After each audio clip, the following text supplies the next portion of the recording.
way of life. That's what Masonry is all about. And we teach it. Every degree is a lesson.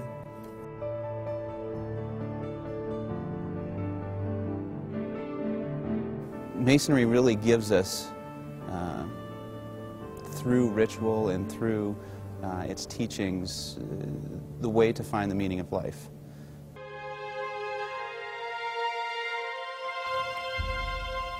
Walter Bruning is the oldest living man in the world.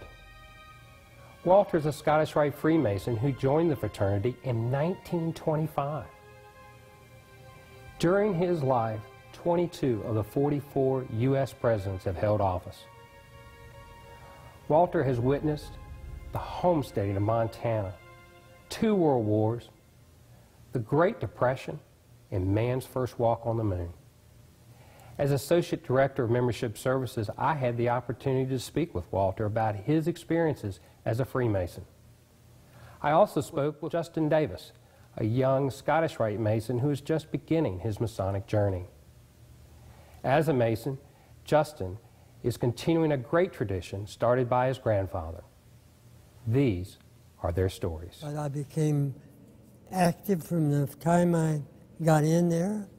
As soon as I got the 3 degrees, well, they start putting me in the chairs. And the second year, I got appointed to go through the chairs.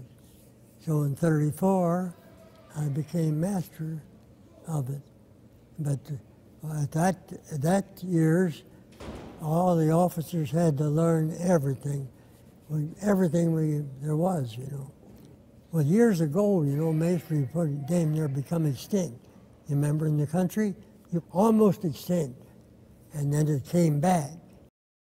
We're coming around to a time where the lessons and the teachings of Freemasonry are becoming more relevant.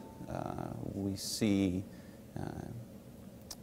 an increased disenfranchisement with society of many of our youth.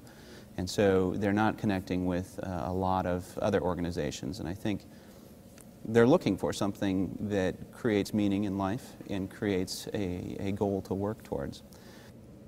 If you're not active, you're not going to get a thing out of it, I'll tell you that. I don't think we were born here just for ourselves. We're here to help other people. And I think all of us thought that. All of us will think so.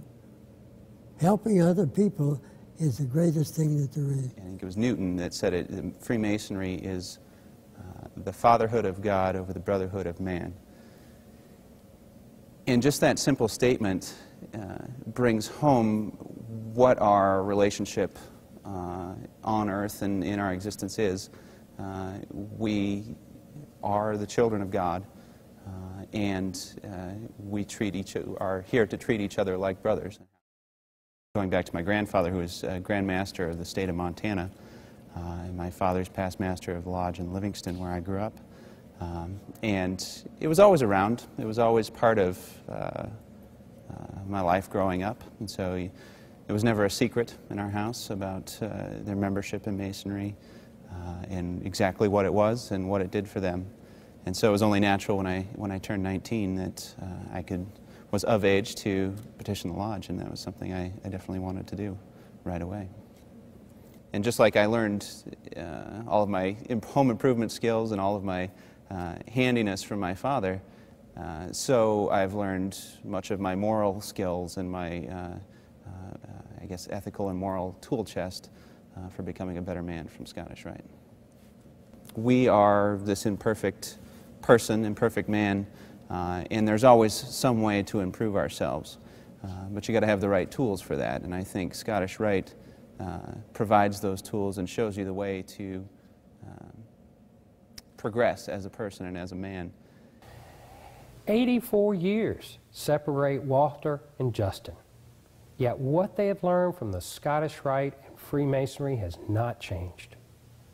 A way of life, Walter says. A way of life, indeed.